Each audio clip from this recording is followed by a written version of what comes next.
Assalamualaikum warahmatullahi wabarakatuh.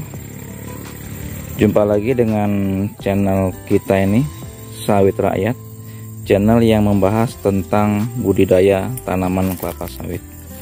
Dan seperti biasa, bagi sahabat-sahabat yang baru saja menemukan channel kita ini, jangan lupa untuk subscribe-nya agar selalu bisa mengikuti video terbaru dari saya.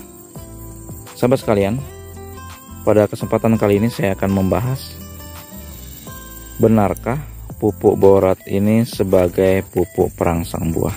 Itu yang coba akan kita bahas. Namun sebelumnya saya akan menjelaskan apa itu pupuk borat dan fungsinya.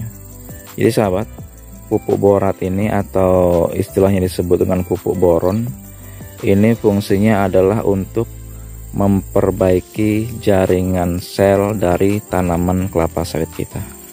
Itu fungsi utamanya sahabatnya. Jadi kalau untuk sawit sahabat ini yang belum menghasilkan, usia di bawah 3 tahun ya, itu fungsinya seperti itu, memperbaiki jaringan selnya. Jadi borat ini bukan hanya diberikan kepada sawit yang sudah produksi sahabat. Kalau sawit sahabat belum produksi, maka dosisnya itu 50 gram per pokok per tahun sahabat ya.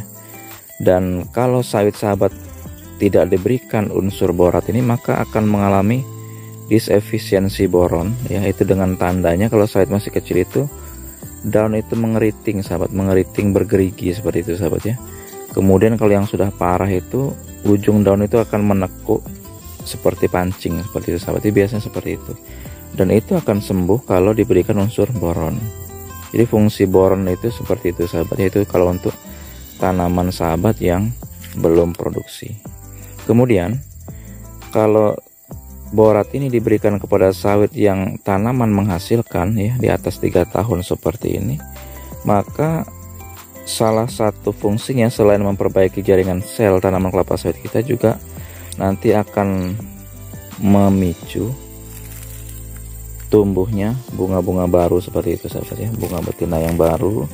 Juga nantinya akan membantu proses penyerbukan itu sahabat ya. Jadi proses penyerbukan ini akan maksimal kalau ada kandungan unsur boron, karena nanti di bunga ini sering saya katakan itu akan banyak mengandung lendirnya sahabat. Jadi serbuk jantan itu akan lebih mudah menempel, yang akhirnya ketika penyerbukan itu maksimal, tandan bisa besar-besar.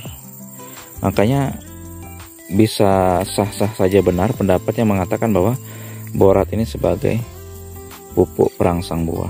Karena dari prosesnya borat ini sahabatnya, kalau kita berikan dengan maksimal di tanaman kita, maka otomatis buah ini akan penyerbukannya maksimal dan semua ini akan menjadi bernas seperti ini sahabat ya.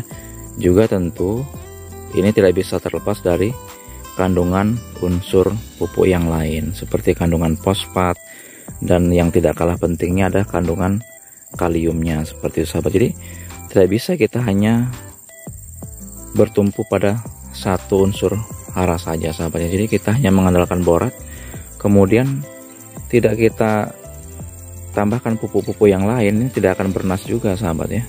Namun kalau semua itu kita berikan seimbang, makanya borat ini pemberiannya terakhir setelah semua pupuk ini diberikan gitu sahabat ya.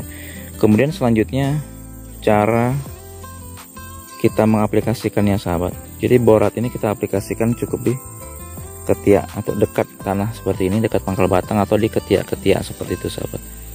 Karena pupuk mikro dosisnya itu kalau yang sudah produksi seperti ini per tahun itu hanya 125 gram.